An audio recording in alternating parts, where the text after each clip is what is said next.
অন্যজনের ঘর থেকে এই তিনটি জিনিস কখনোই আনবেন না, না হলে ভয়ঙ্কর বিপদের সম্মুখীন হতে হবে।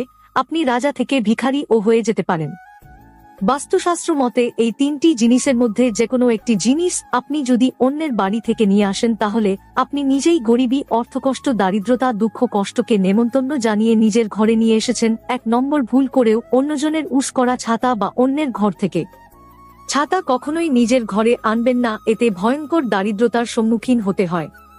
2 নম্বর, কখনোই ভুল করে অন্যজনের ব্যবহার করা সিঁদুর নিজের ঘরে নিয়ে আসবেন না, এতে মা লক্ষ্মী ও মা দুর্গা রাগান্বিত হয় এবং ঘরে দারিদ্রতা, অর্থকষ্ট, সংসারের অমঙ্গল নেমে আসে। 3 নম্বর, অন্যের ঘর থেকে ভুলেও জুতো বা চপ্পল নিয়ে আসবেন না, এতে বাবা শনিদেব অত্যন্ত রুষ্ট হন এবং সেই সংসারে শারীরিক সমস্যা দেখা যায় এবং শনিদেবের অশুভ দৃষ্টি সেই পরিবারের থাকে। ভিডিওতে একটি লাইক করে কমেন্টে জয় মা লক্ষ্মী লিখে কমেন্ট অবশ্যই করুন।